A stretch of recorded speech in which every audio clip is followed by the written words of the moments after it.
सभी लोग जानते हैं कि 21 अगस्त 2023 को है सावन महीने का सोमवार और साथ ही में है दोस्तों सावन महीने की पंचमी तिथि। इसके साथ में है दोस्तों नाग पंचमी। दोस्तों आप सभी लोग जानते होंगे कि सावन के महीने की पंचमी तिथि का एक बहुत बड़ा और विशेष उपाय है, जिस उपाय को अगर आप लोग करते हैं तो आपके घर में जो धन संपदा होती है वो लाखों और करोड़ों गुना बढ़ जाती है। मतलब कि आप लोग लखपति नहीं करोड़पति भी बन सकते हो इस उपाय को करने के बाद, पर मेहनत आपको अपनी तरफ से दिल से करनी पड़ेगी। ठीक है, तो इस उपाय को आपने अभी सावन के महीने की बहुत सारी पंचमी तिथियों पर कर लिया है, पर अभी तक जो पंचमी तिथि आई है उसमें हमेशा जो है रविवार का दिन पड़ता था, पर इस बार की जो पंचमी तिथि 21 अगस्त 2023 को सावन के सोमवार के दिन पड़ रही है, इस दिन सोमवार का दिन है। तो इस दिन जो है रविवार का कोई चक्कर नहीं है, तो इसीलिए इस दिन सभी लोग इस उपाय को बिल्कुल बेफिक्र होकर कर सकते हैं, कोई भी दिक्कत नहीं है। तो आज की इस वीडियो में हम आप लोगों को इस सावन की पंचमी तिथि के दिन किया जाने वाला गन्ने के रस वाला उपाय बताएंगे। मुख्य सामग्री या चीज जो है वो है दोस्तों गन्ने का रस है। सावन की पंचमी तिथि को जो पंचमी तिथि वाला उपाय अपने घर में धन संपदा को बढ़ा सकते हैं। माता लक्ष्मी जी को आप अपने घर में रख सकते हैं और प्रसन्न कर सकते हैं। वह हमेशा आपसे प्रसन्न रहेंगी, जिसकी वजह से आपके घर में कभी भी धन संपदा की कमी नहीं आएगी। जो व्यक्ति इस उपाय को अच्छे से समझेगा, अच्छे से सुनेगा और अच्छे से करेगा, उसी को इस उपाय को करने का फल मिलेगा। अन्यथा आप वीडियो को छोड़ कर सुनोगे तो आपको ये उपाय शायद समझ ना आएगा, है ना।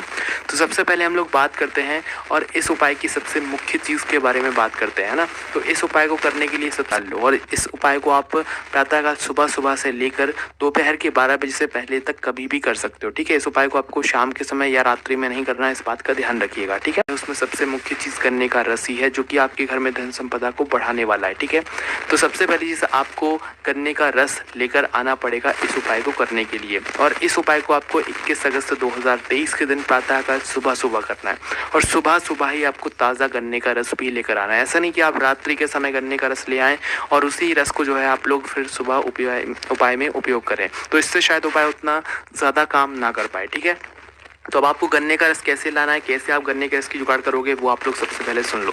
देखो, अगर आपको कहीं पर दुकान पर जो है आसानी से गन्ने का रस मिल जाता है तो बहुत अच्छी बात है, आप वहाँ से खरीद कर लेकर आ जाओ गन्ने का रस, और फिर उस गन्ने के रस से उपाय करो। और अगर नहीं मिलता है, आप जानते हो कि भाई सुबह के समय एकदम से ताज़ा गन्ने का रस हमें नहीं मिल पाएगा, तो उस स्थान पर आपको क्या करना है, एक गन्ना कहीं से खरीद कर लाना है। कहीं ना कहीं से ज़रूर आपको मिल जाएगा, थोड़ा ढूंढना पड़ेगा। तो एक गन्ने का रस आपको लेकर आना है, मतलब गन्ना जो ईख होती है, गन्ना पूरा का पूरा एक गन्ना लेकर आना है। ठीक है, उस गन्ने को अपने घर लाकर उसी दिन 21 अगस्त को ही प्रातःकाल सुबह या तो आप इस गन्ने को लेकर किसी दुकान वाले के पास जाओ जो इसका आपको रस निकाल कर दे सके, और अगर ऐसा नहीं हो सकता है तो आप अपने घर पर ही इस गन्ने के सहारे से गन्ने का रस निकालो। ठीक है, थोड़ा सा गन्ने के रस की हमें इस उपाय को करने में आवश्यकता होगी, तो इसीलिए आपको ज़्यादा गन्ने के रस की आवश्यकता नहीं है ना।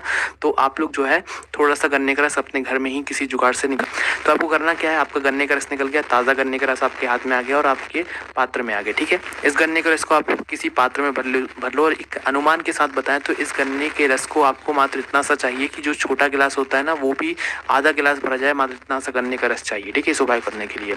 उसके बाद में दूसरी जो सबसे महत्वपूर्ण चीज़ आती है वो आती है आपके घर में जो तुलसी जी का पौधा होगा, वो मतलब आपके घर में तुलसी का पौधा, क्यारा या तुलसी का गमला होना चाहिए जिसके अंदर तुलसी का पौधा विशेष रूप से लगा हुआ हो। ठीक है, तो ये दो चीज़ों में सबसे महत्वपूर्ण चीज़ है इस उपाय करने के लिए। अगर ये दो चीज़ आपके घर में है तो आप इस उपाय को कर सकते हैं और अपने घर में धन संपदा को बढ़ा सकते हैं।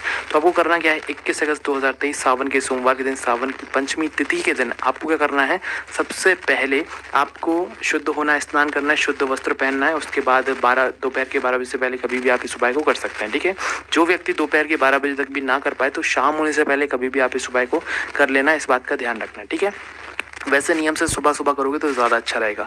तो आपको करना क्या है वो अब आप ध्यान से सुनो। सबसे पहली चीज़, वह पात्र को आप लोग उठा लो और आ जाओ सीधा तुलसी के क्यारे के पास जहाँ पर आपका तुलसी का पौधा लगा हुआ है। जिस तरफ से आप तुलसी के पौधा पूजा करते हो उस तरफ आकर खड़े हो जाओ। ठीक है, खड़े होने के बाद आपको करना क्या है कि अपने उल्टे हाथ में तुलसी का वो जो आपने गन्ने का रस निकलवाया है ना ताज़ा वाला, वह आपको अपने उल्टे हाथ में पकड़ना है उस पात्र को जिसके अंदर आपने गन्ने का रस भरा हुआ है। ठीक है, उल्टे हाथ में गन्ने के रस को पकड़ने के बाद आपको क्या करना है कि अपने सीधे हाथ के हथेली को सामने करना है, ठीक है। कहाँ पर करना है? सामने करना है। अब इस गन्ने के रस के पात्र में से आपको गन्ने का रस अपने सीधे हाथ की हथेली में थोड़ा सा लेना है। कितना? जितना आपकी हथेली में बनता है थोड़ा सा, है ना, उतना ही आप लोग ले पाओगे। तो जितना आपकी हथेली में बन जाए थोड़ा सा गन्ने का रस आपको अपने सीधे हाथ की हथेली में ले लेना है, ठीक है। और सामने की तरफ करके ही, मतलब तुलसी के सामने की तरफ करके ही आंखें बंद करके अपना नाम और अपना गोत्र आपको बोलना है। अब यहाँ पर कई सारे लोगों को गोत्र नहीं पता होगा, टेंशन लेंगे भाई हमें गोत्र नहीं पता है तो क्या करें। तो देखो इस उपाय में गोत्र की विशेष महत्वता है, गोत्र आपको पता करना जरूरी है। कुछ लोग कहेंगे कि भाई हमें गोत्र नहीं पता है, तो हम यही जवाब देंगे कि भाई गोत्र नहीं पता तो नाम और अपना गोत्र विशेष रूप से यहाँ पर बोलना है, ठीक है। आंखें बंद करके इस गन्ने के रस को सीधे हाथ की हथेली में थोड़ा सा लेकर, है ना, नाम और गोत्र आपने बोला। अब इस गन्ने के रस को तुलसी के क्यारे में आप लोग समर्पित कर दो। अब बहुत सारे लोग क्या करेंगे, तुलसी के क्यारे में ना समर्पित करके तुलसी के ऊपर छिड़क देंगे। इस गन्ने के रस को आपको तुलसी के ऊपर नहीं छिड़कना है, इस बात का ध्यान रखिएगा। ना ही इस गन्ने के रस को बिल्कुल तुलसी के पौधे से चिपकाकर आपको समर्पित करना है।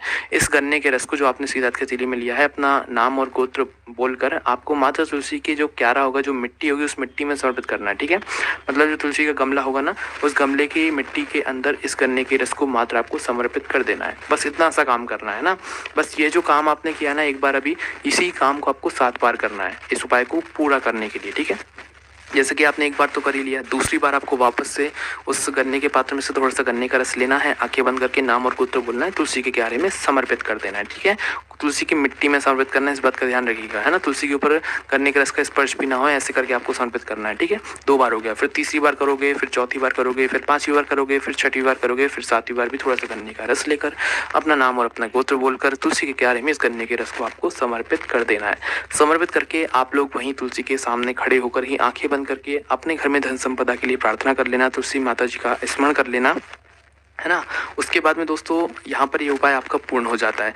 अब आपके मन में सबसे बड़ा प्रश्न ये आएगा, क्या इस उपाय को घर के सभी व्यक्तियों को करना है? नहीं, इस उपाय को जो करने वाला है वो घर का मुख्य व्यक्ति होना चाहिए, विशेष रूप से माताएं बहनें, ठीक है। अगर किसी कारणवश घर में माताएं बहनें उपस्थित नहीं है तो फिर कोई पुरुष जो मुख्य हो उस घर का, वही इस उपाय को करेगा, क्योंकि आपके घर में जो मुख्य होता है उसी के द्वारा आपके घर में धन की आवक होती है, धन आता है, वो मेहनत करते हैं तभी आपके घर में पैसा आता है, ठीक है। तो आपके घर के जो मुख्य व्यक्ति होंगे, स्पेशली माताएं बहनें, तो वही इस उपाय को करेंगे, ठीक है। इस उपाय को आप मन से कीजिए, दिल से कीजिए, आपको इस उपाय को करने का फल जरूर मिलेगा, ठीक है। उसके बाद में दोस्तों आपका जो गन्ने का रस बच जाएगा, क्योंकि बहुत ही कम मात्रा में गन्ने का रस लगेगा इस उपाय में, तो आप ज़्यादा मात्रा में भी लेकर आ जाएंगे तो कोई दिक्कत नहीं है। आपने मात्र अपना उपाय किया, तो बचा हुआ जो गन्ने का रस होगा ना, वो या तो आप कहीं और मिट्टी में डाल दीजिए या आप उसका खुद उपयोग कर लीजिए, ठीक है। उस गन्ने के रस को किसी और पूजन मतलब चीज़ों में उपयोग मत कीजिएगा, बस इस बात का आपको ध्यान रखना है। भले आप खुद के लिए उस गन्ने के रस को उपयोग कर लो जो बचा हुआ है ना, इस बात का आपको ध्यान रखना है। और ताज़ा गन्ने के रस से ही आपको ये वाला उपाय करना है, इस बात का भी विशेष रूप से आप लोग ध्यान रखिएगा। और ये तिथि बार बार नहीं आने वाली है, सावन का महीना भी बहुत ही जल्द, मतलब बहुत ही कम दिन बचे एक तरीके से, पर पंचमी तिथि ऐसा रोज रोज तो आती नहीं है, सावन के महीने की वो भी पंचमी तिथि, और इस बार तो भाई 21 अगस्त को सावन का सोमवार भी है ना, और पंचमी तिथि भी है, नाग पंचमी भी है, तो भाई बहुत ही बड़ा महासंयोग एक तरीके से है। और अगर इस दिन आप लोग इस उपाय करते हैं तो शायद आप लोगों को इस उपाय करने का फल बहुत बड़ा और बहुत जल्दी होकर मिल सकता है, ठीक है। पर उपाय को इसी नियम के साथ, इसी भाव के साथ आप लोगों को करना होगा। दोस्तों वीडियो अच्छी लगी तो प्लीज़ सब्सक्राइब ज़रूर करें और बेल आइकन को ज़रूर प्रेस करें, जिससे हमारी आने वाली वीडियो आपको सरलता से प्राप्त हो जाए। धन्यवाद। जय महाकाल। आपका दिन शुभ हो।